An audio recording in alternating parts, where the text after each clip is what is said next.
Good morning and welcome back. Welcome back. I hope I have some new people in the room with me today. I have had some new people. It is so exciting and wonderful to have visitors in the room with me. What's the deal with this show? What's the framework? What's the premise? What's the setup? The question is, who am I? The reference is source energy. And I mean that in, let's just leave it an open way. You figure out for yourself what I mean when I say source energy. We're going to talk about it. We're going to talk about the common thread that we share. Because we do share a really important common thread. And if we would all get a hold of that one common thread and then go and be our diverse, not the same as everybody else, self, and bring it back to the whole, and then we are all more because of it, then we can create a creature upon this planet that the world has never seen yet. But when the world sees this new creature, she will smile. So who am I? Who am I? Who am I as a powerful creator? Who am I as a biotechnology? Who am I as the quantum field? Who am I as the whole thing, as well as who am I as my individual thing? What are the laws of the universe? You know, it was almost news to me when I realized about 4 years ago that there really were absolute laws to the universe. I had been suspecting it. It's like, you know what? There's rules to this. I can just tell. My modus operandi as I was growing up as a child was I'm a fly on the wall kind of a person. I am a almost participant. I'm always there, but I usually am just watching. I was the youngest of many cooler, older people than me. And in order to be part of their shenanigans, I kind of needed to learn how to just sort of work myself in. And not only do I do that, but I'm the kind of person who lives a little bit and then needs to spend a good long time musing over the meaning of what just happened. So I don't just fly by the seat of my pants and then keep going. Although I did that for a minute, right in the middle of my life. And on the one hand, one of the things that I got out of this time period was my children, which are like the most important things and the greatest thing I ever did. But I also got an alcoholic husband. I got a life out of control. I don't know what's going on. Time in my life where I didn't do that. But most of the time I live a little, reflect, I live, I reflect, I live, I reflect, I live, I reflect. I'm not saying everybody ought to do this. I'm just saying that through my life I started to suspect that there were rules. I could tell that when I behaved more softly, when I took things more softly, when I flowed a particular way, then it would always come out so much better. And if I stopped and battled with it, you know, how things would stir up and it would actually be a problem. It's because we live in a universe of attraction. I didn't realize about the law of attraction. When you emanate a particular frequency and resonate with, so say you observe something out in the world, a characteristic of which you identify within you, you're looking at it, but you're actually not even touching it. You're far, far, far away. You're looking at it. You don't like it. You start emanating the awful frequency of it. You think that it's that, but it's you. And so now, as you emanate that frequency, all the things that resonate with that frequency start coming to you, or you start going to them. I mean, it's a mutual attraction that starts happening as you follow out the frequency that you have chosen based on what you noticed out there in the field. You think that that 3D reality supersedes that thing you just did, but it doesn't. That frequency that you're on, you are attracting it, you are resonating with it, you are gathering unto yourself cooperative components to schemes that match and agree with and harmonize with that frequency. So which one did you pick? What are you noticing? Are you noticing all the things going wrong out there? Because I'm telling you, there's plenty going wrong out there. Plenty going wrong. You could spend 20 or 30 or 50 or 1,000, you could, how many lifetimes as you would want to, chasing down all the deep roots of all the negative actions going on out there from the outside. You could do that if you wanted to look that direction. But the fact is that there's all kinds of things going on out there, and what you are picking out of the crowd, what you are noticing is more an expression of what's happening within you than what's happening out there. Although there is a relationship, there is a relationship between you and out there. That's kind of what we're talking about. Who am I? What's my relationship between the me, the little me that I am, and all the rest of the me that's everything else? What is that relationship? This water smells funny. I'm going to go ahead and drink this water instead.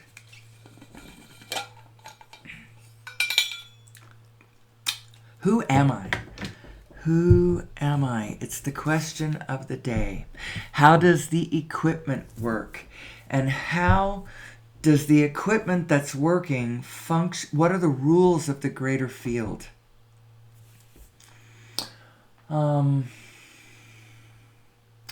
Wow, so many different directions to come at this from. I want you to know that this show is an expression of me just doing this every day.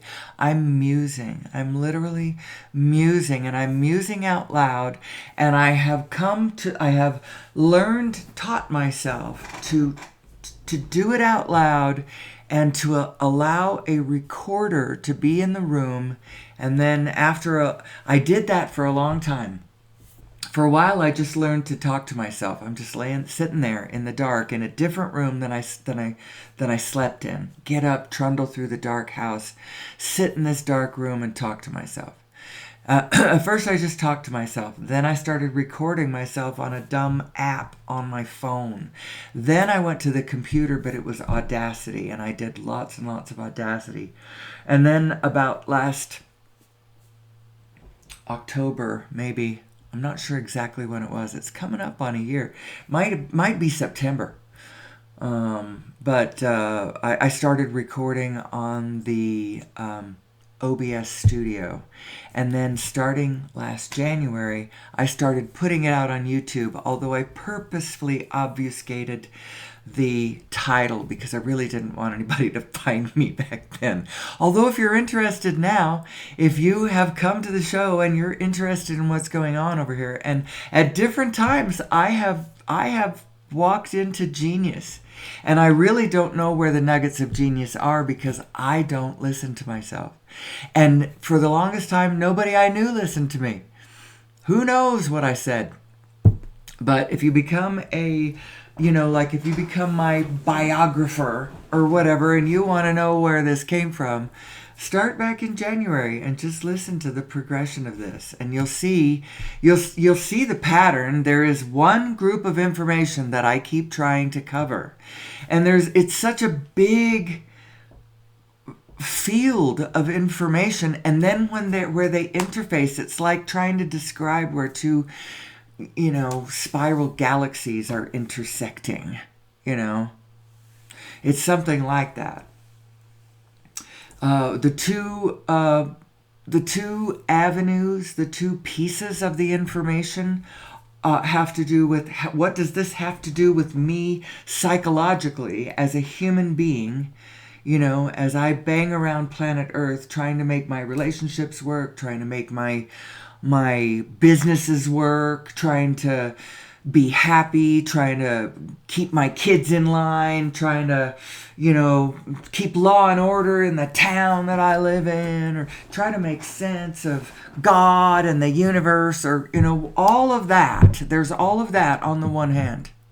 If that wasn't enough to talk about, as that intersects with the laws of the universe and all the gurus that and how what they are saying, how it fits in to this one thing that we keep all describing to each other. There's that half of the equation, and then the other half of the equation is more practical. I believe that we have been lied to. Now, the question arises, what are you going to do about that? Because, okay, you've been lied to, but now you realize that resistance is futile. The very act of resistance, the pushing back, does something to the field. It's not actually how you actually get what you actually want. How do you even know what you actually want? Well,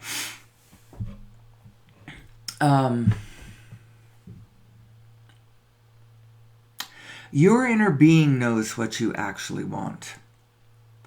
So what I'm talking about is maybe what you think you want is, here I am in the middle of Albuquerque, but I got my heart set on a boat. I'm just pining. That's my goal. I'm going to get a boat, because when I was growing up, we used to boat on Elephant Butte or, whatever. I don't know. So you think that you've equated it in your head. If I get a boat, that will equal happiness, because I can imagine all the things that I'm going to do, and those are going to be fun, and that's going to make me happy. And so that's how you've got it translated. But in actual fact, your inner being understands every step of the way what flavors you like, what little critters are your favorite,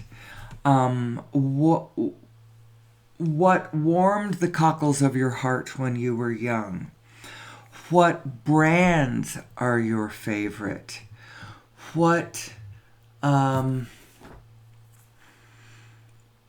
believe, now I haven't gotten my life to the point where Esther has gotten hers. She's been working with this for 35 years. And it's both subtle and she found her big path. Her big path was playing the Abraham game, where she gets into her non-resistant state, where she really can just, be in touch with universal consciousness. That's where she is. She calls it infinite intelligence, but where she really is a place I call universal consciousness, because I think we all have access to this, all of that information. But you have to be in a place where you can, not only can you see it, but where you can connect it from where you are. Or at least I have to, because I'm not channeling Abraham.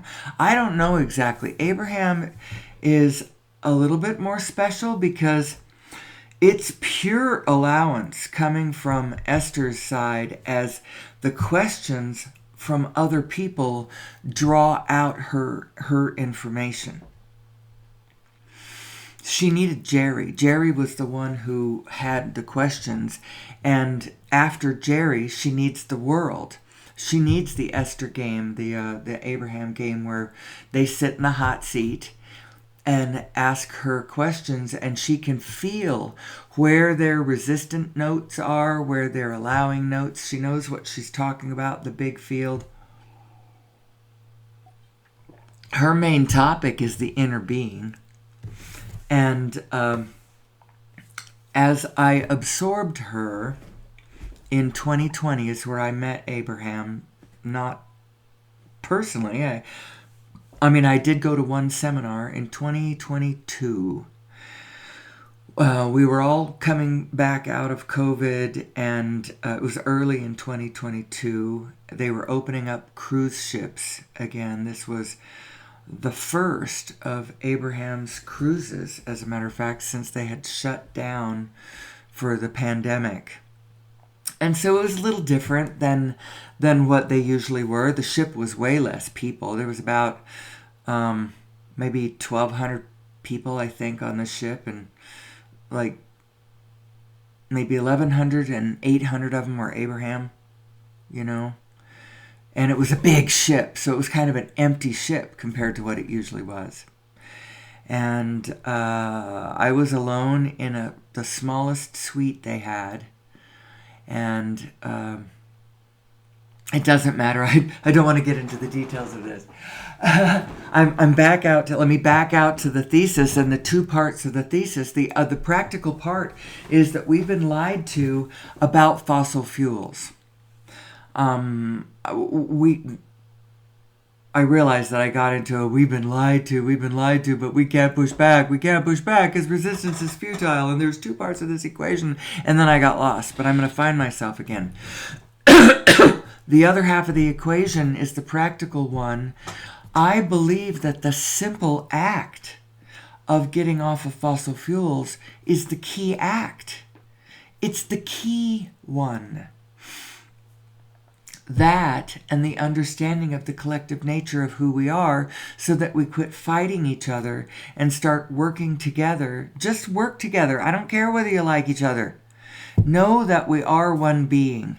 And if and where any of us can come to the meeting point, what is the object of the exercise for us collectively? That's a good question, and I believe the answer to that question is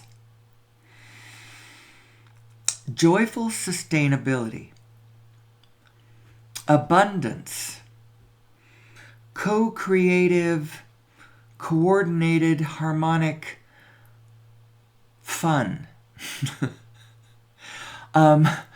I think it's... I do believe that the object of the exercise is for us to understand who we are. First of all, I do believe that's the ultimate, actual object of the exercise. But if you think that the object of the exercise is something beyond that, which is like, if you think the object of the exercise is to create a beautiful, fun, sustainable, aligned order, like coherence of some sort, upon planet Earth. If you think the physical is the object of the exercise, not just the understanding. Actually, I believe that the object of the exercise is for us to understand who we are, and then flowing forth from that position, using the information that we have gleaned, understanding our equipment, the field around us, and the rules of the game, we sally forth on our collective and individual and collective missions to make our own individual and collective dreams come true. How's that for an object of the exercise? But the first order of the day is we've got to understand who we are. We've got to understand how the equipment works. So how does it work? You're a vibrational being in a vibrational universe, and you are two selves. You are of two minds. You are anchored in a source mind that you only have the tiniest bit of influence on. You have a great deal of influence right there where your physical body is, but to the greater whole, you have limited influence. And your influence becomes greater and greater and greater and greater and greater the more in alignment you are with the greater mission around you. Duh, wouldn't that be just the way it is? The more you are in alignment with yourself, the more you are in alignment with the greater field. And the more in alignment with that and its purposes that you are, the more influence you're going to have over things. You just are. And wouldn't it be so?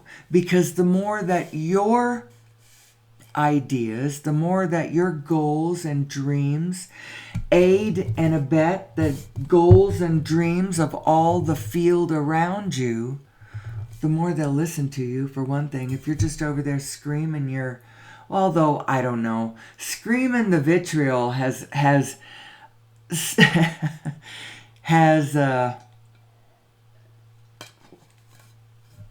traditionally gotten quite a lot of traction. But you know what?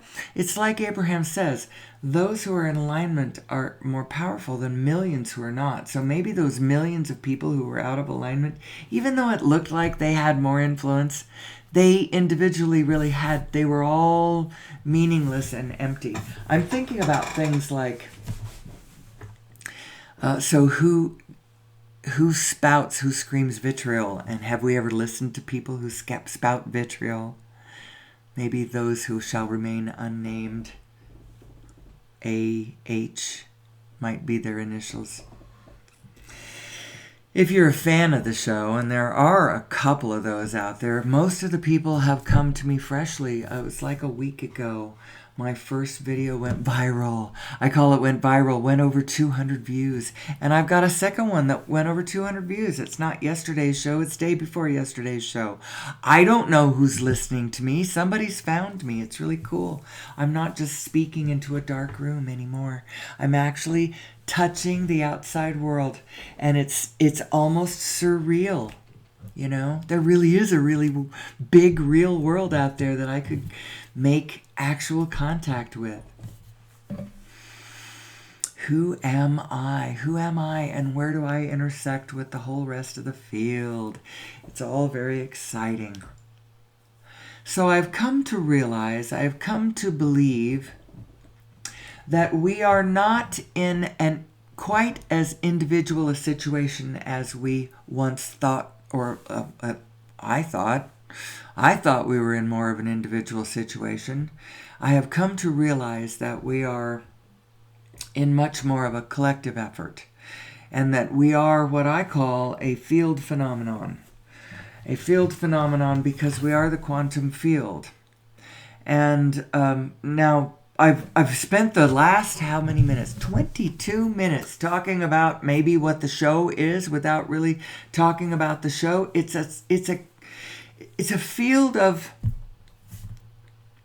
musing, a topic of conversation that's so large. Even though I talk about the very same thing every day, I talk about it differently every day because every day is a different day, and it's a big flowing stream, and I jump into it in different places, and it strikes me in different ways what needs to be talked about. Do I need to get us off fossil fuel today? Do I need to get us off fossil fuel today? Yes, we need to get off fossil fuel. We need to understand that we can get off fossil fuel. We really need to understand that over-unity devices are possible. Tapping into source energy would be possible. But we need to put our collective minds to it, because even though I'm saying it's possible, I'm not saying it's easy, and I'm not saying that we already know how to do this. I'm saying it's like it's 1925. Or 1927 or 1929, 1930. I'm not trying to hit the market crash. I'm trying to hit that moment when the founders of quantum physics started realizing the properties of electromagnetic fields and what we could do with them with technology. That's the moment I'm trying to tap into right here in this century. 100 years later, more or less, I mean, we're right in the ballpark. 100 years ago, the 20th century was born as it started dawning on us how electromagnetic fields work. And this is the same kind of moment as it starts dawning on us how this quantum field works. And this time, we can't be an observer on the opposite side of the plexiglass, observing this understanding of reality puts the human being, the body of the human being, made of electrons and protons and made of the quantum field, smack dab in the middle of the equation. And who you are becomes really important to the equation. This new unified understanding of physics does not leave you out, does not leave consciousness out of it, actually. Because this feed-forward feedback, excuse me, I'm going to pause and cough. This feed-forward feedback sort of system that the universe has going on, where all of the points, they upload to the whole at a particular scale. And the universe so I'm getting ahead of myself. This is one of my favorite places, where I get to this place where I describe how the universe is holographic and why it matters that it's holographic. Because you are holographic, because that means all of the information of the universe is present all over your atomic structure, all over you. You have it. No wonder your inner being knows everything. So let's go back to the basics of, I guess, I don't know, I always vacillate. Am I going to get us off fossil fuels, or am I going to help us understand our positive and negative emotions? It's always a quandary. Which one is the most important one? Which one is inspiring me in any given day? Which one where's the energy? Where's the passion? They're both so equally important. So equally important. The fossil fuel one is really going to change our outward civilization in more meaningful ways than maybe a lot of people have pondered. This whole idea of fossil footprint, and it's not necessary. It's not necessary. What we really need to do, and you know what? If this movie is lying to us, then we need to be hot on the trail, the investigative trail of, are these people, did these devices actually exist? Are all of these people who are at the head of these foundations and all whatever in there, were they all lying to us in this movie? What movie am I talking about? So I have a links list, and if you used to watch the show for the longest time, it was in the description of the video, which is why nobody could ever find me, because I never described my video in the description of my video. In the description of my video was a links list, and here it is. And real quick, we're going to go through it. Lost Century and How to Reclaim It. This is a documentary talking about... Well, I'm going to go describe this video, and I'm going to get off this links list while I do it, because I don't like this links list. It's so dry and boring, although I have to say that most of the background pictures that I have on my videos are most of the time not very important. They're beautiful scenes, or they're whimsical scenes, they're magical looking things, or they're illustrating points that I'm talking about at the moment. That's all they are. It's really not all that slick. I don't have very slick of a program, and I don't care. My focus has been on my own ability to put this material together, right? So, anyway, Lost Century and How to Reclaim It. We'll get back to that in a second. I'm just going to go through the list. Origin of Mass and Nature of Gravity. oh, maybe I shouldn't do it this way. Maybe I should in depth describe every one of these things. Go watch these things. The Lost Century and How to Reclaim It. We've been lied to about fossil fuel use. And the reason we have is because there is an industry that wants to protect itself. And now there is a government that wants to protect that industry. And it wants to do it for a lot of reasons. It wants to it wants to protect that industry for reasons of the peace, because if the truth were known about the fact that we don't need to be on fossil fuels and we could get off of them relatively quickly once we understand this, there is going to be an enormous industry that's going to collapse, and many families who are going to have nothing, no work. It's going to throw the entire thing completely out of whack immediately, so it wouldn't be that way if here in America we had an ultimate safety net, like a universal basic income. And the reason you want that is because now all of your people feel safe enough to be flexible enough to move into the position that feels better to them. Now, there's some people that are threatened by that because they're thinking, well, who's going to do all the shit jobs then? If everybody has a universal basic income, who's going to do the shit jobs? Well, two things are going to happen. First of all, we're working on this. Automation's going to take up a whole bunch of shit jobs, or at least that's what we're hoping, is that automation takes up a whole lot of shit jobs. And all the rest of the shit jobs that still have to be taken up by a human being, well, what we should do is pay them more instead of paying them less. The really, really, really shit jobs that still have to be done by a human being, we should pay them more money to do that.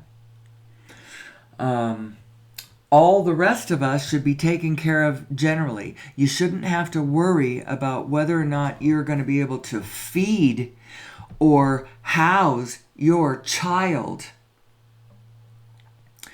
Because of, so say if we, let's talk about this for a second. What's an over-unity device? An over-unity device is a device that puts out more power than it takes us to run it. That does not mean that we are creating power, we're creating energy out of nothing. Because there's no reason to create energy out of nothing, because there's an almost unlimited supply of energy everywhere. It's called the 0-point energy field. It's the biggest buzz going on out there in the spiritual community, and anybody who's got any sense in the physics community too would be talking about the quantum field. But it's the 0-point energy field because even at the resting place, even where there is no visible matter organized in the area, it's just empty space. Even where it's empty space, there is no such thing as empty space. That empty space is filled with a roiling sea of Plancks. They're quantum oscillators. It's the fabric of the universe. Quantum oscillators, as in every one of them is a Planck, and every one of them is a potential point of spin. And what throws this field into spin is gradient density in the field. It's throwing this, into spin and not spin, and the momentums build up, and you just got to understand how cool this universe is that we are embedded in. And if we would focus that direction and lean into our capabilities, lean into our the isness of it, what is so, what is possible, what we have going for us, lean into that direction, we could solve all of our problems. And our problems are mighty. We have mighty, mighty, mighty problems. And yet, I don't think they're that big of problems. I think we could fix them. The energy thing is going to fix more than you realize. And us just realizing the truth of the fact that over unity devices are possible is huge.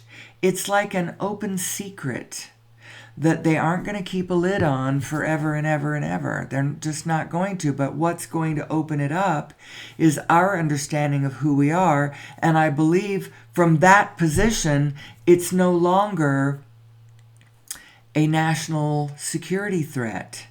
If you really understand who we are and then understand this source energy field and understand the over unity devices and oh yeah, it is possible for us to have clean free energy, then I think that we would be safe. But right now, what happens if we have clean free energy in an instant? Everybody in the energy sector is out of a job. Now, quickly, even those people who are out of a job, they may have a little bit of savings. And now we all have over unity devices. So what are you going to do? What are you going to do? Go out and buy some land or something and some farm equipment and get busy, because all of a sudden the production of food is not as... right now, the production of food is expensive. It's expensive because the farm equipment is expensive, and the fuel to run the farm equipment is expensive. And the fuel to run the farm equipment is expensive. And the power to run your farm is the fuel to run your... Again, I'm struck by that Still Standing episode where that whole orchard had to just, fold. I bet Dixon's up here in New Mexico, it's the same problem. You just don't get the money back selling the apples that it costs to run the farm when you have to pay for the fuel the way you have to pay for the fuel. But do you know what's going to happen when we don't have to pay for the fuel? All of a sudden, all those farms are going to be like, boom, up and running again. And you're going to see goods and foods and such like coming in from the farms like you've never seen it before, as all the family farms bloom again. I just can't even tell you. My heart senses this beautiful future coming up for us as we discover who we are and how this works. There really are rules of the game. It's like a board game. And you have developed your avatar, and you're sitting here on the grid and you're playing your piece on the grid, and there's rules to it. As far as I can see, the general rule goes something like this. There's lots of ways to elucidate these rules.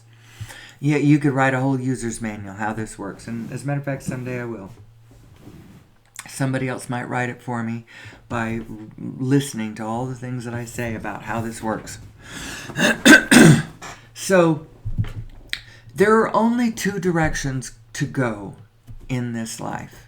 Your physical being avatar sitting on the grid, moving around. There's only two directions to go, and there's only two directions to look. You're either facing forward or you're facing backward. Now, you can face backward and look around. It's interesting. The view that direction is very interesting. But when you're moving, you really should be facing forward. And the way you can tell whether you're facing forward or whether you're facing backward has to do with how you feel. If you feel anywhere on the negative scale whatsoever, then you've gotten yourself turned backwards. You're looking backwards. And that's okay. There's nothing wrong with looking backwards. There's lots of interesting information back there. Excuse me. But the truth of the matter is you're moving forward. And if you want to act, you should be facing forward. So you've got to get yourself into a positive state before you act. That's one of the rules of the game, because if you act when you're facing a backwards direction, you create a negative energy field. You've crossed your positive forward-facing energy direction. You've created a shadow energy, and it is affecting the rest of the field around you. So we should not be acting on our negative. You can think about it, you can feel about it. There's nothing wrong with you. You're absolutely in order. You are evaluating what you don't prefer in order to come into alignment with what you do prefer. But the optimal way to play this game is do not act on your negatives. Now, to do so, the reason that we do so is because we have to get clear. We need to get clear about what we prefer and who we are and what we want and all that. I think that the very exercise of discovering who we are and then acting appropriately from that position will allow all the momentum at any cost, fly by the seat of the pantsers out there, which there are plenty of you out there, will allow you to operate more smoothly, with less bumps and such in the road.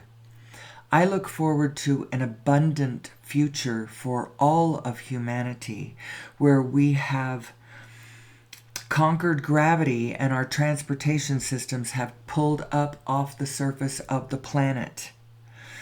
I don't think we're that far away from it.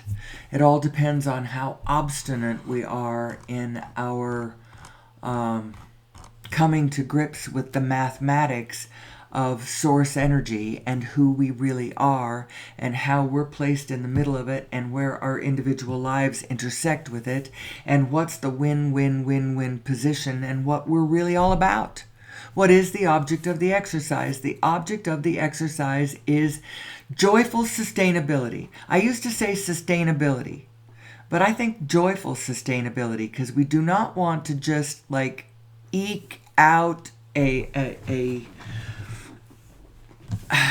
an existence on the edge of, scarcity, clawing and competing. We don't want to live that water world, or what's some other ones that we don't want to live? Escape from New York, That's not the future I'm interested in, people. But, all of those is our imagination showing us where we could go if we don't get this right. But I don't think we all have an inner being. We all have a vibrational inner being. And it really is learning about ourselves, our situation, who we are, putting it all together. There's a thing I call addition consciousness. Addition consciousness is what you have when you're evaluating the whole picture from a position of having added it all up. If you add everything all up, if you're trying to figure out what the whole picture is, you need to add it all up. And it's funny, but not everybody does that. There's a lot of people who edit fiercely any thought before it ever enters their thinking processes. They have no ability to try on thoughts that are not theirs. They can't try one on and taste it and go, is that vibrationally in accord with who I really am? If it is, I will keep it. If not, I will spit it out. But some people, they have to fend it off before they ever try it on, before they ever put it into the operating system, because it would poison them if they put it in and it turns out to be off. But if you have been engaged in addition consciousness your whole life, then it really doesn't poison you to try on a thought that isn't you. It doesn't brainwash you. You try it on and you go, oh, well, that doesn't feel like me. I have a place in my consciousness. I call it I have come to call it, since I started doing the show, I've started calling things that I never called them before, because I'm digging into my own operating system, trying to figure out, who am I? And one of those things is, hold on a second, I'm going to lose this train of thought. So, I call this place the place where everything goes. And what it is, and I realized that I realized that I had unconsciously done this my whole life. And I've been realizing it my whole life, but as I orally began to realize it, as I started doing the Who Am I show, as I start to muse about, well, where did this come from? And, how did I come to this thought? And how do if I bring it out into the air and look at it and think about it, how does that fit in? So when I was young, this is what I'm getting at. When I was young, I was gullible. I believed everything. And you know what? I never changed. I have always believed everything. And so it just all goes in. It all goes into the place where everything goes. And at first you just believe it. And then you get to a place where it's like, well, I don't believe that, but I know it needs to go in there somewhere. I don't know what to do with that, but it needs to go in there somewhere. And then I started doing that. That started happening at church. I would, on days of fast and testimony day, and all of the people of the congregation, the ones who were the most adamant about how important the church was to them, they would get up on the stage and they would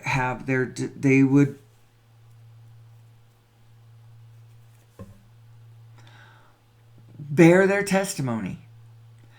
And you could feel their sincerity, man. Whatever was happening, these people believed what they were saying. And they were attributing it to the structure of the church. And the fact that whatever the church was doing, it worked for them. It worked. And I think I understand what aspect of it works too. Because when you are in a state of gentle alignment and loving camaraderie and faith and trust in God and the processes and the organizational powers that are pulling us together, and you have faith in life and trust in the brotherhood of your fellow human beings, and you get together on playful endeavors, the world is your oyster. And I remember there were other times where things like that happened in the church too. There was a lot of playful, harmonious, loving, kind fellowshipping going on. And to all of that extent that they did that was all good and wonderful. The problem was, I believe that they base it on a cosmology that I can't get along with. I don't see it that way. It's bigger than that. It is bigger than that. However, the things that they say about... So I believed that the church was trying to say, spirit first, get into the spirit of peace and goodwill and harmony and love, and then talk about things. Whatever our disagreements or agreements, we will play it out on that plane, because that spirit of peace and love is the most important aspect of the whole game. Now, if and when they ever believed that and held to that, totally with them. And then the other one was they sort of emphasized the importance of listening to the Holy Spirit within, which I believe is the guidance of the inner spirit, the inner being, the vibrational aspect of yourself that is in contact with the whole rest of the universe. You are in direct contact with the rest of the universe. You don't actually need a go-between, although I now understand perhaps why they would have a spiritual go-between. Someone who dependably stays in that spirit of peace and love and kindness and can interpret things from that frequency. We can all do it. All of us can do it, but not all of us are inclined to do it. And we don't all need to do it. We don't all need to do the same thing. As a matter of fact, that's really key. Our diversity is an enormous key to this, to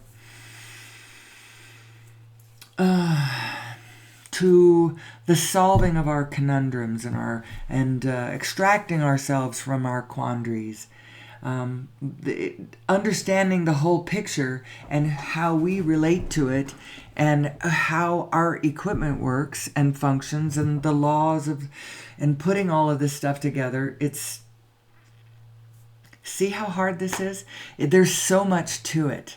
There's so much to it. I'm so ambitious. But the reason it's because the way these two things intersect was so, I could see it. My imagination could see it, and I could see how being able to express it could solve the problems of the planet. And me getting excited about that started to be why I wanted to do this show. Who am I? I truly do believe that when we understand who we are and how we function, that we're going to be able to fix our problems. So just in case you think I'm Pollyanna, I want you to know that I understand what our problems are. And what are our problems? Well, we have a sixth mass extinction going on planet Earth. We are losing diversity at an alarming rate. Now, as you fly around the planet, you still see green in the tropics. You know, the plants, there's still plants there. You know, you often didn't see all the animals anyway because they're shy and they run away. And so the fact that there's a lot less species out there, you don't really necessarily notice. But apparently we are knocking off species, all kinds of species, everything from, you know, we're knocking off insect species and fungus and bacteria too, as well as large, we're snipping the threads in the cloth of life, or the web of life. We're snipping the threads, and we're going to fall through the cracks here if we don't stop it soon and start going the other direction. And I think we can. We absolutely can. Why do we have a mass extinction going on still? Well, a lot of it has to do with directly our activity within the fields of the oil, where we are extracting the oil, and then as we transport it across aquifers and heaving seas and all that kind of stuff, as we transport it around the planet, we risk it all the time. There's the drilling places, there's the tar sands and the pipelines, and all of that stuff is directly detrimental to the ecosystem. We belch the burning whatever, cough it into the atmosphere, and we're choking the lungs of the planet. The way that we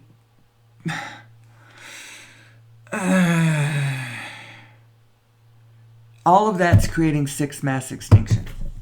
But it's not just that. The way that everyone has to monetize, the way that the money itself, the currency itself, is largely based on now the petrodollar. It's an energy unit equals, it's almost like a bar of gold. It's real value, you know? And that's what the economic system of the planet is, more and more trading energy units, because people need energy so that they can do everything from control the climate of their home, cook their food, transport themselves and goods and services around the planet. It's it's everything. Energy is everything, and this is going to change the game. We do not have to face this horrible Sophie's choice of, both choices being awful. Choosing to have this child or that child go to the gas chamber is pretty horrible. The Sophie's choice of, for us, either, continuing to look forward in our forward-looking future, or cut back to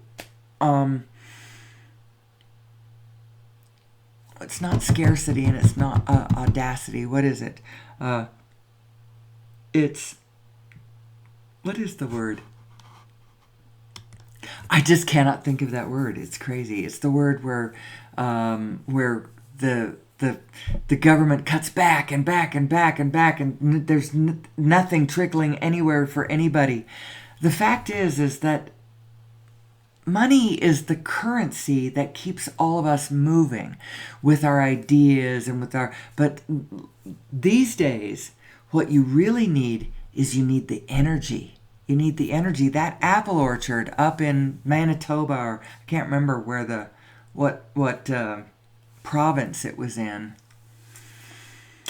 But that apple orchard, it needed energy. We all need energy. If we had energy to fuel what we've got going on, do you know that we already have? Oh, so I didn't get any farther than sixth mass extinction, did I?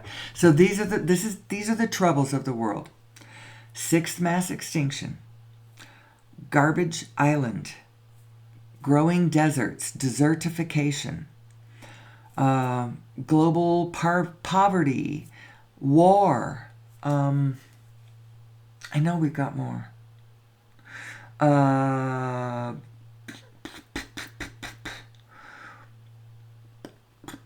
That's pretty much it.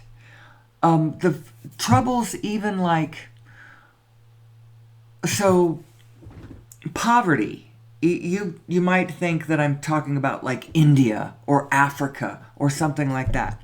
But I'm talking about here within the United States, within our own children, our own millennial children, and younger and older, whether you're talking about your Gen X children, your millennial children, or Gen Z, or whatever, your children might be having trouble monetizing, making their way in the world, making their livelihood.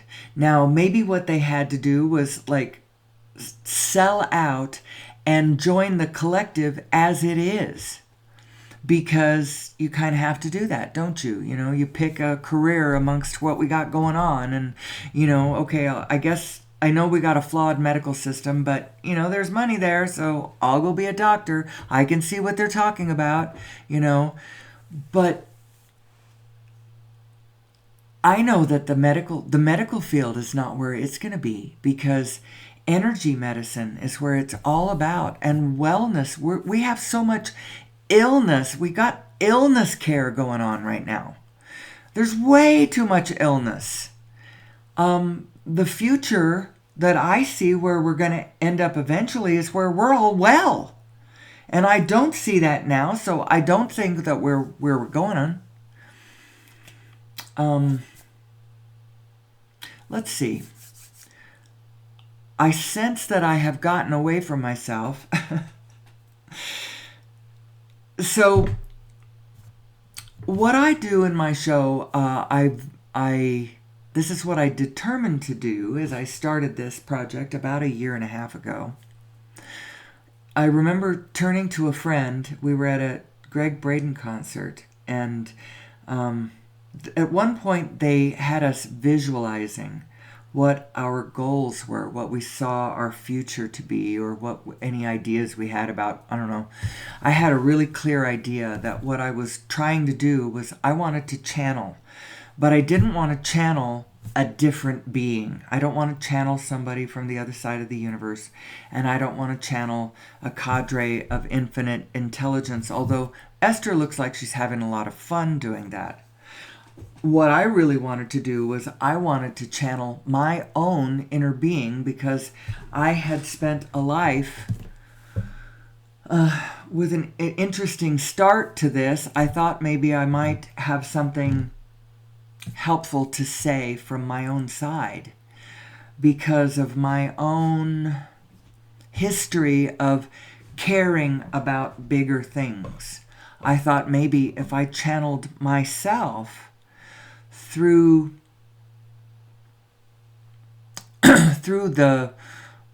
through maybe the spectrum of where we are all in common, but still, I'm still talking about people on planet Earth. I'm not talking about just about the esoteric laws of the universe. You know, the steps 1, 2, 3. Step 1, life causes you to ask, and you send out rockets of desire. Your inner being rides those rockets to the farthermost point of who you are and sits right there I call it the implicate positive point of that negative thing that you just felt.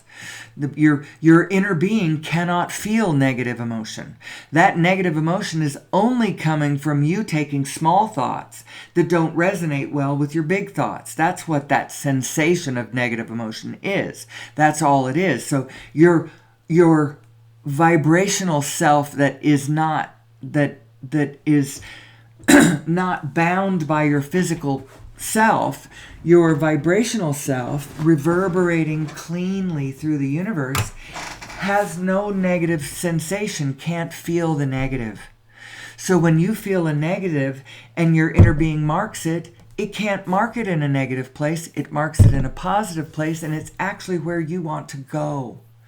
So now, if you care how you feel and you want to resonate with your inner being, not against it, so what's the answer to this? Well, Abraham says, care how you feel. Care how you feel. Know that your default setting is joy, that it's a positive one. Who you really are is positive.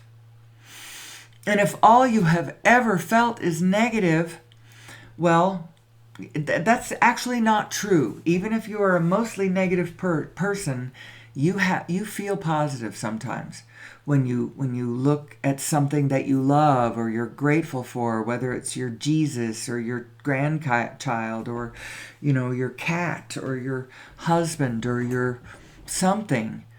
You go in and out of that. Even if you're a largely negative person, you hit that positive self over and over and over during the course of the day. It's just that your thinking mind is not tracking that. Your thinking mind is not tracking with your peaceful side. You're tracking over there in your mind with your negative self. The only problem with your negative self, because you are designed to go into negative, it's not going against your design. It's just that when you spin thought from your negative self, that's the problem. Because your thinking mind is analogous to your overview self, which is your inner being.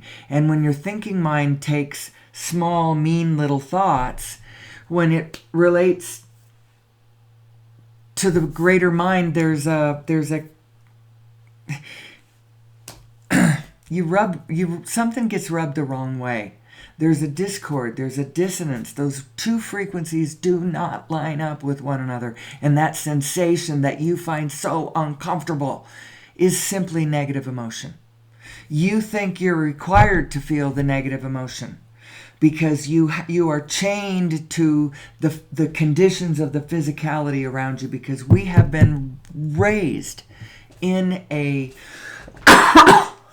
culture that thinks that the physical manifestation of the universe is primary, and it's not primary. It existeth, but it is secondary.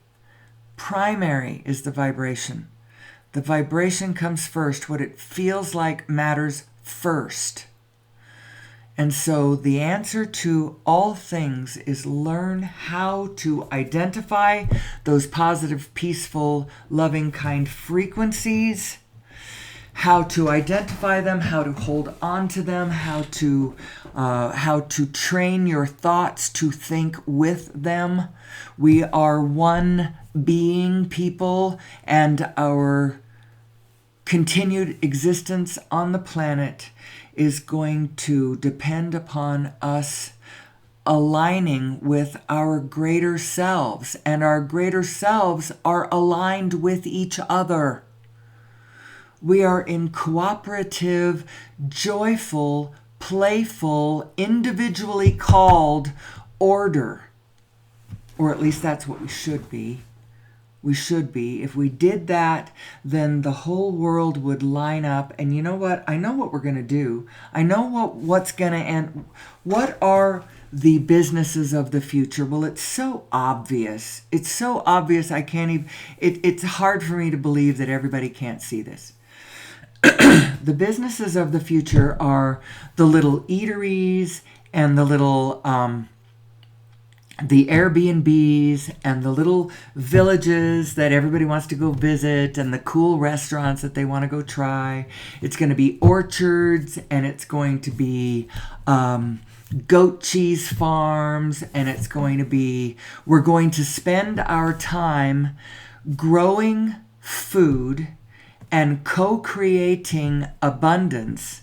Because the food we create isn't just going to be food for us. It's going to be fodder for the livestock, and it's going to be all the things that all the natural systems around us are going to need to. Because we're going to be building up all of the natural spaces around us too. Because what is going to cause other people to come visit us and not visit somebody else? Because attention and focus, all of that is real currency.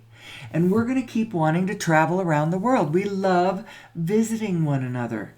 We love being in our space and being on our own land as, you know, the seasons change and everything is alive. And we love that kind of life. Not everybody lives that kind of life, because we're in a paradigm at the moment of artificial scarcity, artificially induced scarcity by the by the introduction of the artificial scarcity of energy. Because we haven't figured out how to make the leap yet. We have been led to believe that we have to be on fossil fuels.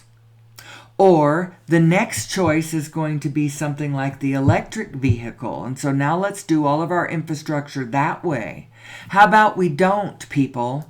Those lithium battery fields, the filthy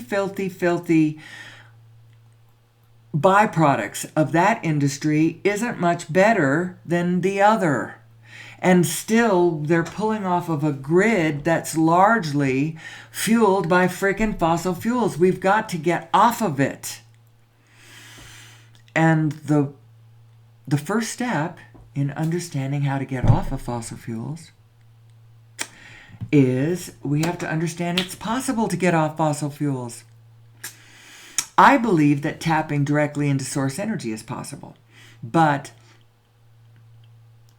I don't know that anybody's cracked how to do that yet. In the interim, the bridge to this is going to be over Unity devices, and that brings me back to that first the first item on the list of my links list, the lost century and how to reclaim it. Plug that into YouTube, into the search. You'll find it. It's the full-length movie. It's like an hour and, 37, 40 something. I don't know. It's right in that ballpark of how long. I bought mine, and so I own the thing. It's over on Amazon, and now I have it for free on YouTube. I didn't need to buy it, but it's all over the place.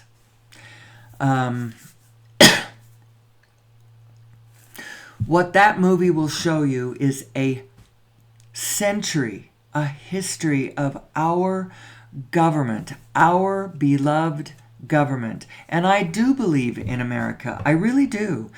America is what is America? America is an idea. And if you hold on to the purity of the idea while trying to help it birth truly this vision into reality. We're not there yet. This is Project Who Am I America, too, by the way. This is Project Who Am I, all of us.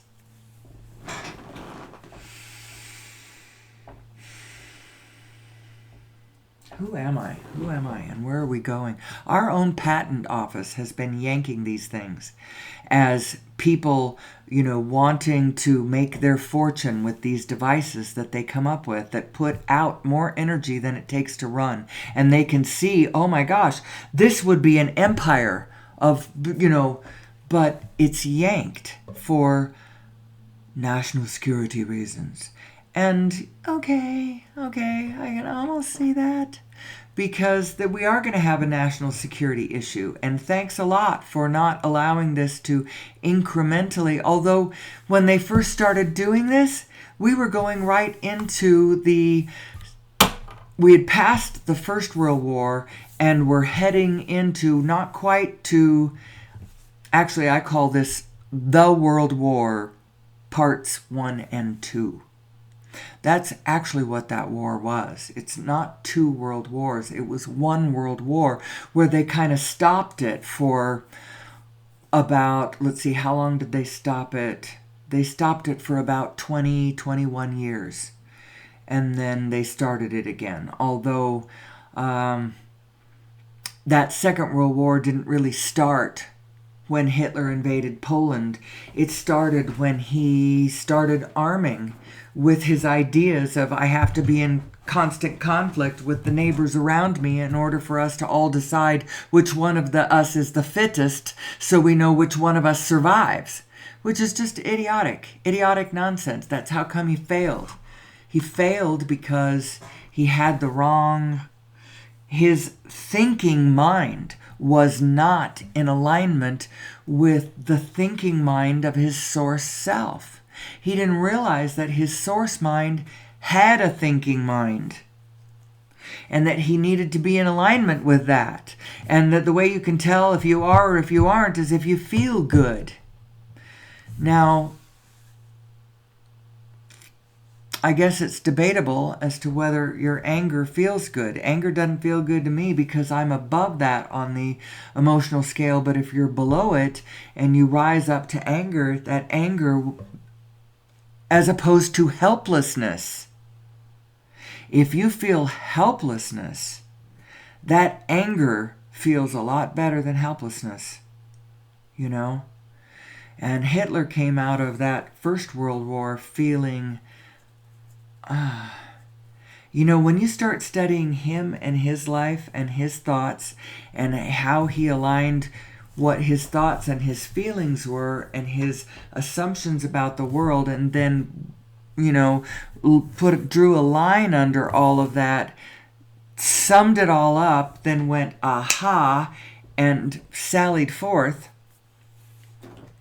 you can see where he went wrong. You can see how it's very easy to see that the seeds of his destruction were contained in the very way he constructed his whole thing. That project was never going to work.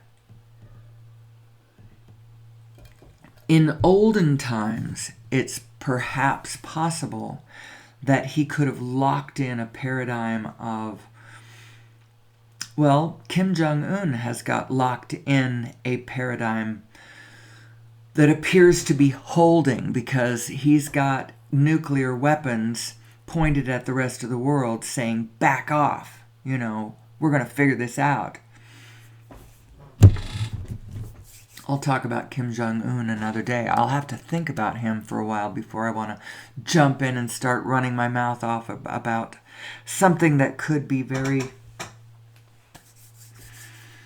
highly charged in some people's consciousnesses. Who am I? That's the question of the day, isn't it? Who am I? I'm allowed to ask that. I have a human body. I have a human life. I am part of the human race. I can ask this question. Who am I? Who am I?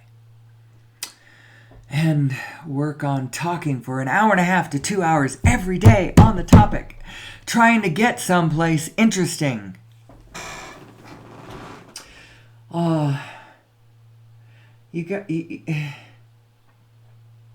So what's the object of the exercise? I think the object of the exercise is to find in yourself the win-win position. Because when you find the win-win position, not only you win for yourself. I think a mistake that people make is they want to sacrifice themselves for the whole. And so they haven't found the win-win position. They've kind of found the win-lose position. The big picture wins and I lose, but that's okay because I'm so small and it's so grand, and the Almighty is the only thing that matters, and I do not matter because I am so small. I am only dust in the wind, and what do I matter? And that's actually not the position. That's not the position. The position you're looking for is the win-win position, where you say, I am a glorious, important, meaningful expression of the universe. I contain the whole universe from where I am.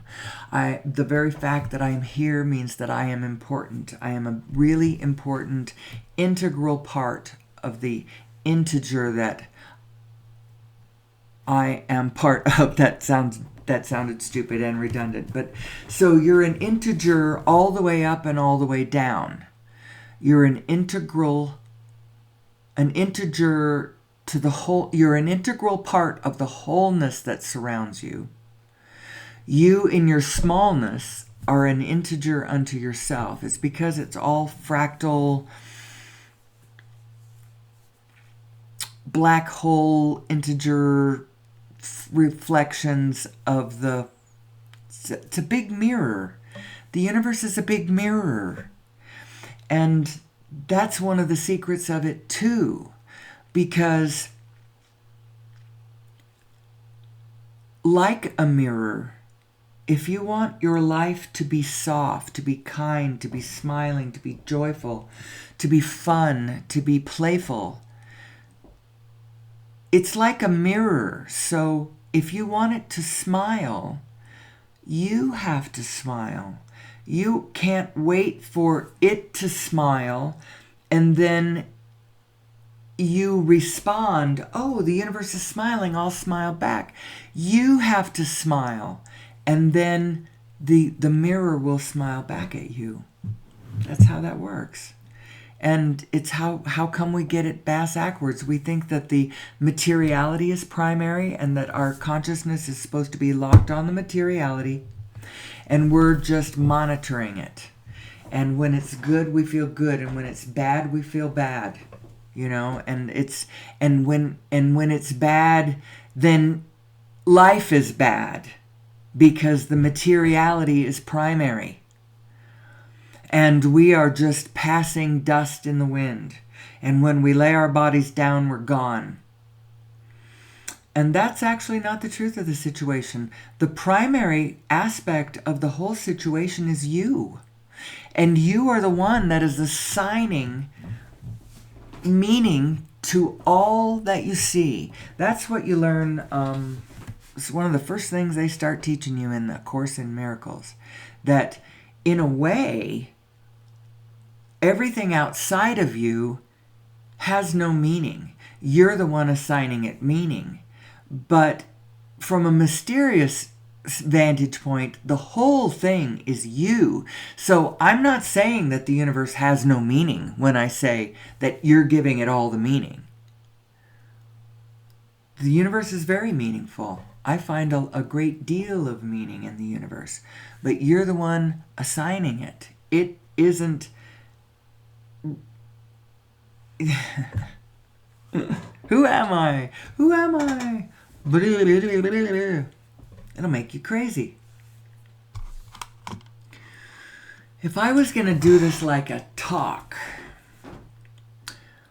actually that's how the show started. I was thinking I'm going to do this like a presentation. This is going to be a 2-hour talk. And if I get tight enough with this, then this talk is going to be great. Then I'm going to be able to boil it down to 18 minutes and it's going to be a TED Talk.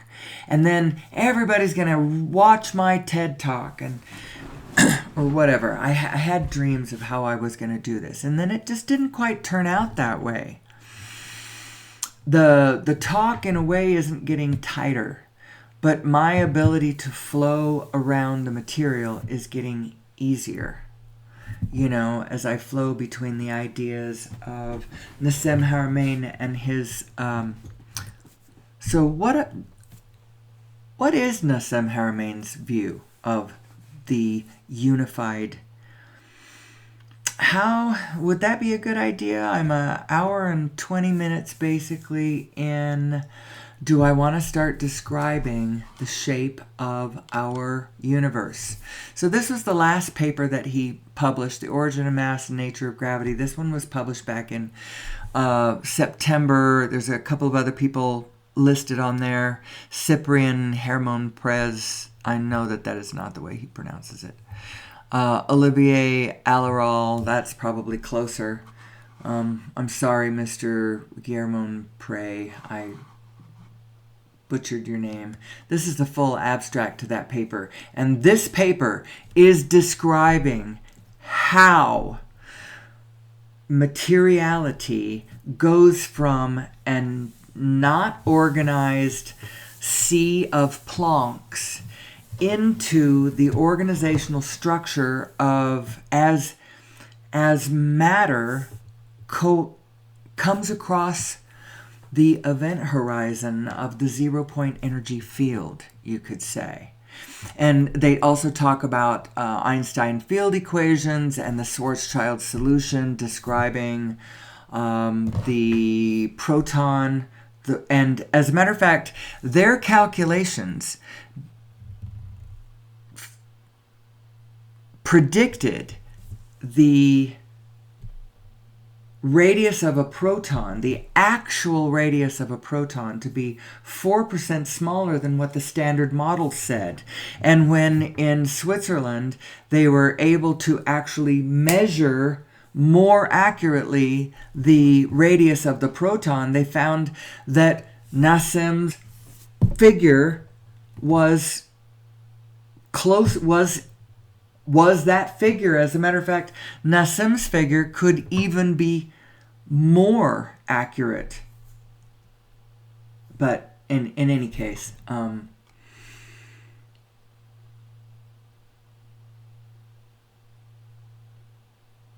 so where do I go from here? So here's the paper.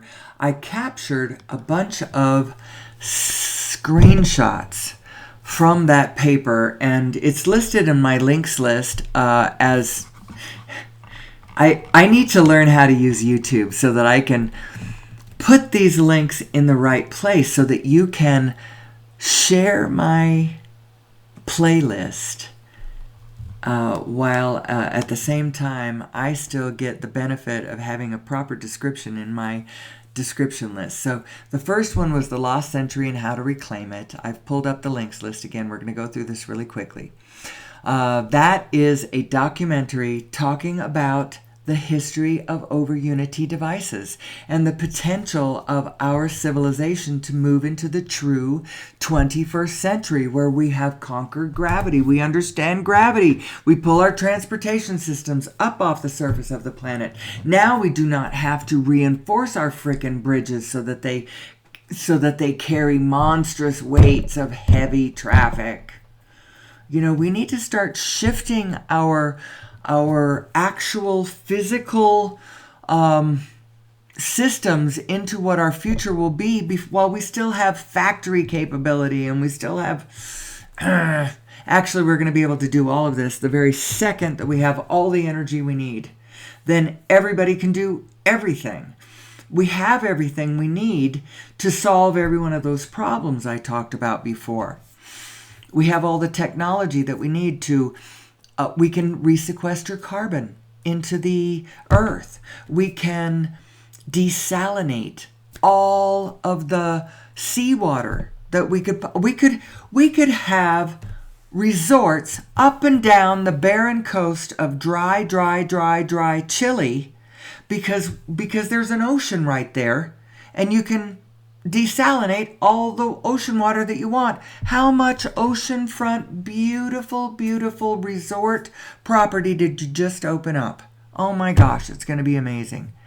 And you know what? We can 100% recycle everything we do. Garbage Island can just go away. And litter and garbage and trash and horrors all over the planet. The crappy, the super sites and all of that we've left everywhere, we can go back and recycle all of them. We can fix all of them because with clean, free, unlimited energy, we can do all of these things. We can re-garden our beautiful, beautiful planet.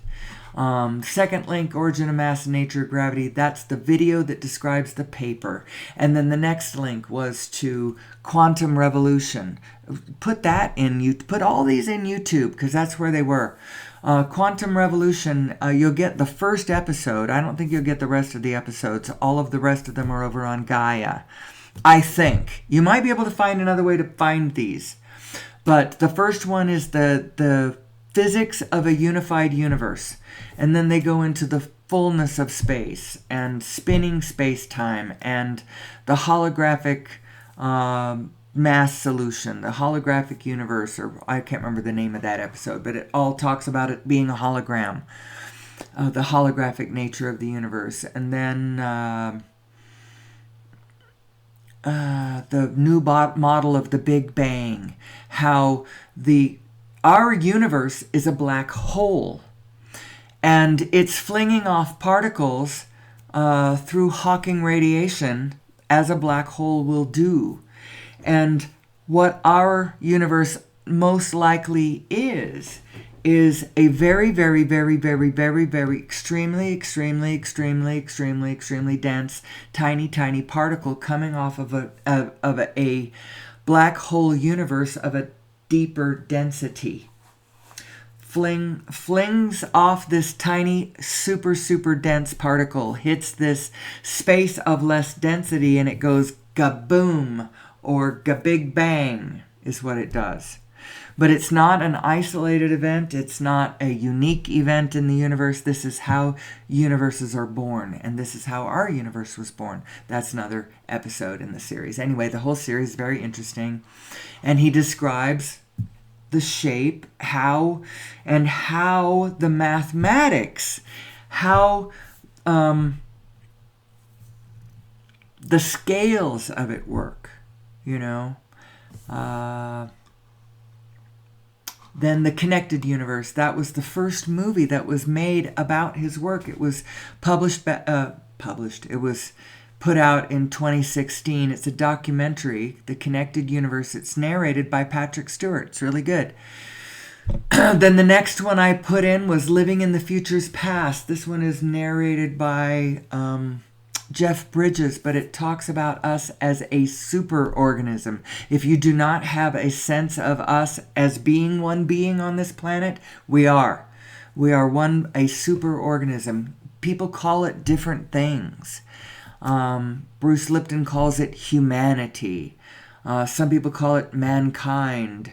Some people call it the superhuman, or I don't know what everybody's got a different expression for it, but it's the word that means the collective that we are, and not in a Borg kind of collective. We are a collective, but we are a collective of diverse integers that need to learn how to dance together cooperatively and collectively to the greater exaltation of the wholeness that we all dance with. Amen. La-di-da.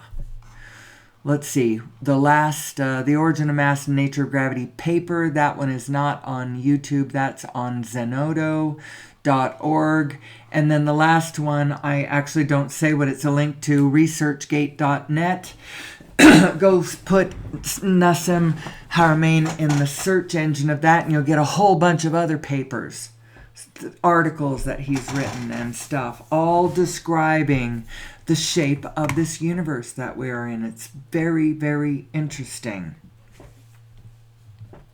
We are all in this together. We are one being. We are one universe. And what does that mean? What does that mean? What does that mean? Well, every day I ask myself the same question. But what it kind of means is that the ultimate position that you're looking for, and it's the one that all the world will support you in. And this is why you try to find this one. Look for the win-win. Don't look for the win-lose. We are not playing a win-lose game. If you start trying to play it as a win-lose game, you make losers out of a lot of us. Don't make losers out of a lot of us. We are not losers. None of us are losers. But you play that game, win-lose, and you can play it, win-lose. The universe is very supportive. Whatever way you want, it's very malleable. It's very agreeable. Whatever you believe, it's going to reflect it right back to you as though it was true. And you've got to see bigger than that if you want to see what's really true. What's really true is that we live in a win-win-win-win-win-win paradigm. We live in a place where our inner beings, all of our inner beings, are standing in the same place in a way, each of them anchored in a different place. So my inner being's anchored in me, your inner being's anchored in you, but all of our inner being is like the same inner being. It's standing in the same win-win-win-win-win-win position. And if you find that position, you will find that the whole world can be a cooperative component to your desire. If your desire is for all the world to thrive in joy and abundance, bar none, and for all of us to joyfully recognize who we are, who's going to stand against that? Who's going to push against that? No one, not even the ones who own the fossil fuel. Ultimately, we will all do better when we all do better. They are staking out ground on a shrinking planet. You know, when I'm talking about us all re-inhabiting an expanding planet of joyful abundance and co-creation. That's what I'm actually talking about. And I think that getting off fossil fuel will do it to us, do it for us. It will inject literal energy into the equation so that all the people who want to just go off and do their own thing, they can go off up into the hills. They can go off into Antarctica if they want to and build their little, habitat with all of the... I have such ideas about, how to build the... If you have all the energy that you need to control your climate however you want to, then... And you don't need... You don't need your home to be wired the way that we used to have it wired. You don't have to have it wired anymore because you're picking up the energy directly from the quantum field. Or at least using over unity devices to pump out more than you're producing. You have all of the energy that you need now, and it doesn't come to you over wires. Home construction, all of a sudden, the cost of it plummets. It is so much cheaper to build your home now.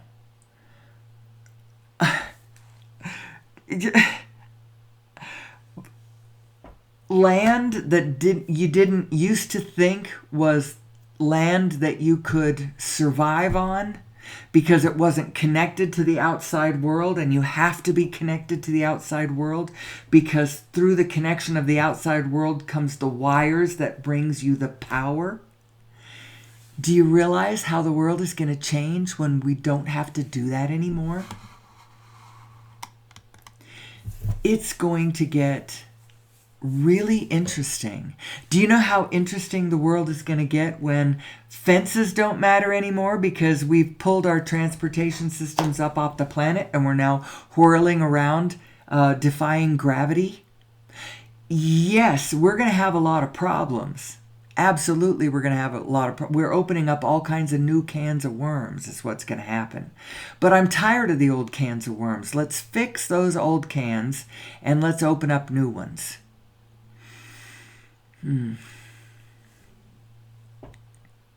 We can, you know. I'm ready for. Am I ready? I don't know. I'm ready for us to start thinking and talking and looking towards our future.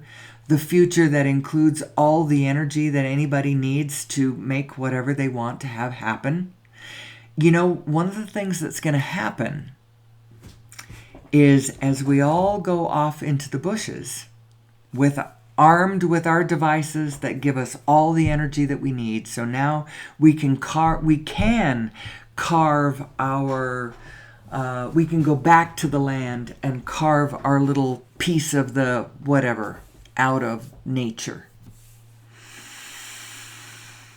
We're going to have a whole bunch of cults. They're going to crop up all over the place as these little fiefdoms, these little kingdoms, these little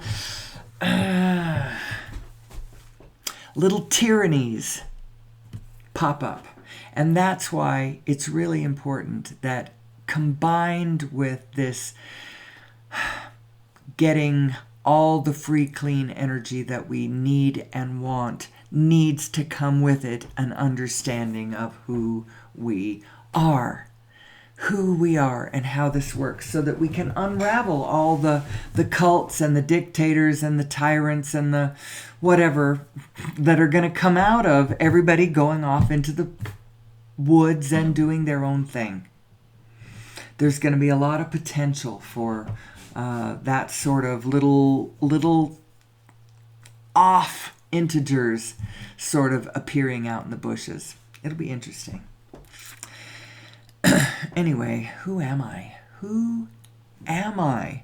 Is this a ridiculous show? It absolutely is. I don't know who I am. I have the same problems everybody else does. I have an eye condition, Stargardt's disease. It only develops in 25% of the people who have the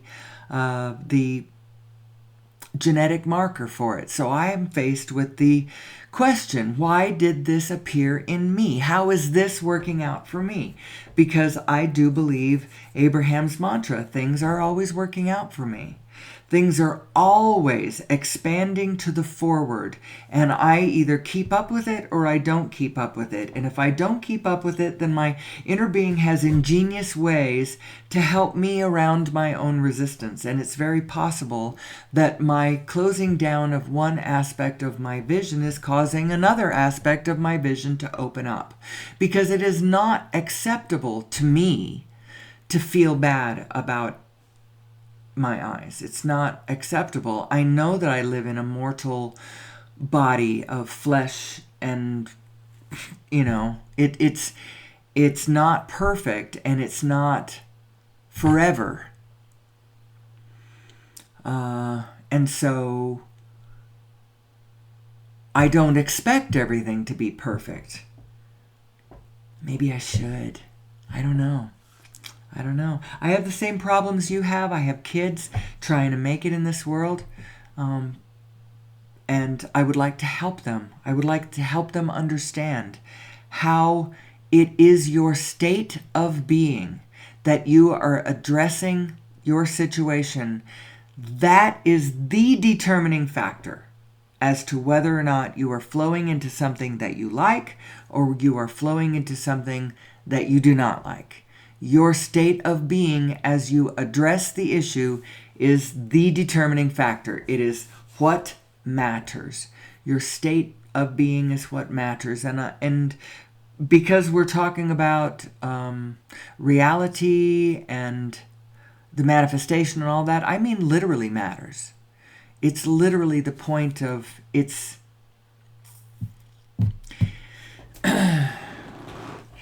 I put out these shows, and it's so funny because I have to not be self-conscious. I have to just talk. I just have to just riff. And I know that some of the things I say are not exactly the perfection of what I would like them to say. And then I just put it out there on the internet. And I don't listen to this. I never listen to what I say. Oh, I only listen to it from the inside. I'm coming at this from a very non-resistant place. I hope that the ears that hear this are kind and allowing. I do not mean to be pedantic in any way. I only offer up my voice. I know that as we absorb others who are themselves trying to collect the big picture, we gain better understanding of the bigger picture for ourselves. It's sort of like the blind men and the elephant. That old analogy on every blind man standing at a different place on the elephant trying to describe the elephant. But all you can describe is what you can see from, or what you are sensing from where you are. And these blind men are touching the elephant, and one of them's going, well, it's like a rope, and the other one's over at the trunk and saying, no, it's like a snake. And then the one is over by the ear saying, it's like a sail, and no, it's like a wall, no, it's like a tree trunk, and they're all partly right. If they start arguing about it, then they all sort of devolve into wrongness right away. If someone's like, no, it is not like a rope. It is like a snake. No, it is not like a snake. It is like a sail. And they start fighting each other about it. You can see what the issue is. Now, what I see is I see all the religions as like an elephant that we're all trying to describe. And all of us have a piece of it. And those who try to describe the whole thing have a kind of a digestible piece. You can like take the whole thing in and go, oh, okay, I see what you're saying. And so you swallow your gurus who say, like the Eckhart Tolle with the pain body, and he's got all of these words that he uses to describe what he's looking at and how he's, and you go, yeah, I know what you're saying. I see what you're saying. He talks about, so the pain body is an interesting figure. It's your negative self. And apparently you're building, it's a structure of you. It's like an echo of you, a shadow of you. But it's a negative you. It's not really you. But when it starts losing energy, it wants to jack its negative energy back up. And so it starts to pick a fight with, it wants to pick a fight with other pain bodies around it. And the two of them, you get a good fight going on, you can jack that negative energy back up, and okay, now that negative self it's all full of whatever, and you start seeing this, you go, oh wow, this is the very birth of demons in the world. This is where our negative self is harmful.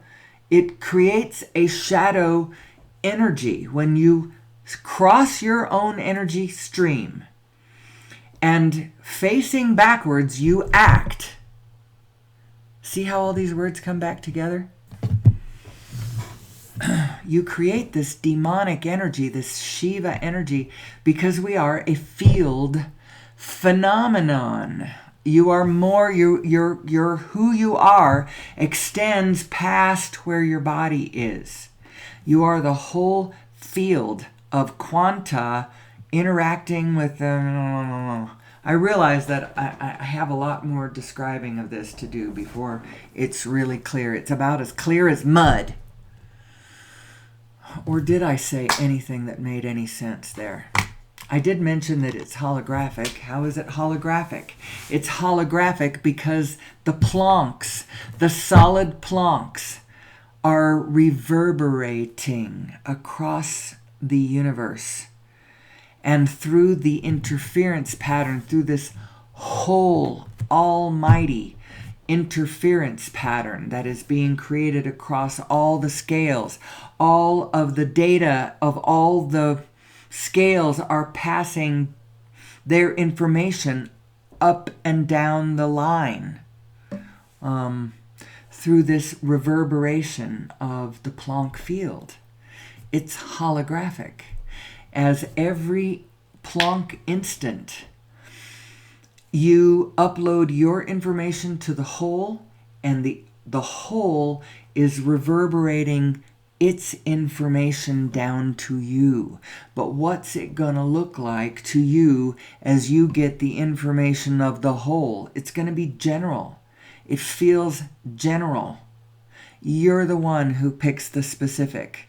And the way you can tell which direction to go is as you think a thought, it feels like something. If it feels good, keep thinking it.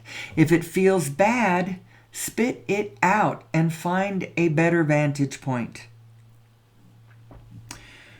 Now, if you feel the urge, if you feel the call to feel some negative emotion, then go ahead and do it. Go ahead and do it if you feel that call. I felt the call. I studied some pretty dark things and felt some pretty sad stuff about it as I went exploring my world. I found horrible things. I found the Holocaust. I found vivisection. I found industrial waste dumping. I found authoritarian psychosis. I found cults and cult leaders and cruelty, and I found sixth mass extinction. I found Garbage Island and global warming, and I found all of those things. But what I also found was I found what our nature is. And our nature is so cool and so capable that if we would lean into who we are and not worry so much about who we aren't. And the R, I mean, is who we really are, not who we're being. The who we are being is who we aren't. The who we really are is what we need to know. We are powerful creators. We are a binary system. We really are our inner beings. That's why it feels so good when we, in our small self, take any thoughts that resonate with our higher self, because our higher self is really who we are.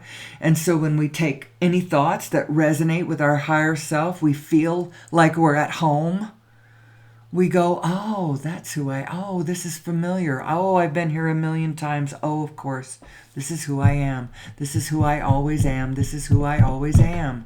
You get over there and you feel the familiarity, but then you get back down in the trenches and back down in the negative emotion, back down into this space, and you get all scattered all over the particulars of this material life, and you get confused again. But who you really are is that higher self. And that's why you really need to pay attention to how you feel. Don't just be sloppy in how you focus and emanate the vibrations of things that you don't like and birth those things into the world. Don't do that. Don't do that. So who am I? Who am I? Who am I? Very good question. We're going to come back and tackle it again tomorrow. The agenda is always for us to find a better place. A better place in the sense that psychologically we can feel better. We can feel a lot better about who we are, about who your ornery neighbor is. You can feel a lot better about who all of the orneriness around you. Don't stare at it. Don't focus on it. Focus on who we are. Don't focus on who we are being, because whatever you're focusing on, that's what we're getting more of. And so if you're focused on who we are being, then we get more of that. And if you focus on who we are, then maybe we'll get more of that. Who am I? I am my eternal self. And the reason I am that one is because that's the one I always am. That's why I say it's who I really am. Now, you might say, well, your physical body is who you really are because your physical body is who you are right now. And right now is the important part. Right now is everything. Everything is here and now. There's nothing you can do to change that. It's one of the 5 rules. Those 5 rules. First one, you exist. The second one, everything's here and now. The third one, the all is one and the all are one and the one is all. The all is one and the one are all. No, the all are one and the one is all. Something like that. The fourth one, what you put out is what you get back. There's nothing you can do to change that. And then the last one is everything changes except for the laws. All physicality changes. The only thing that does not change is the underlying structure, the form that it is riding on, that never ever changes. But the form, the rolling manifestation, the fluxing form changes.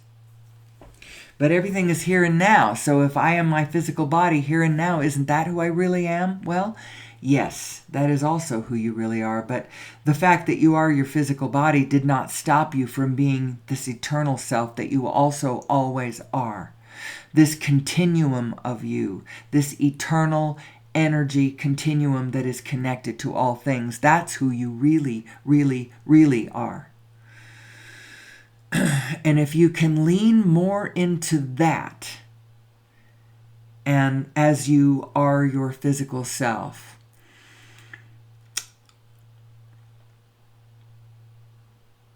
then what? Then what? If you'll be less afraid, you'll understand your fellow human beings more.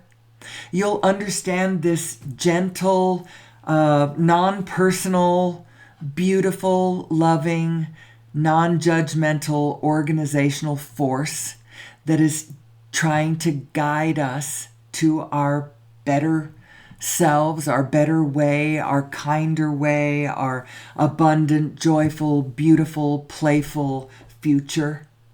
That's what she's trying to lead us to. And so you got to start learning to listen to her siren call as she calls you to your higher self.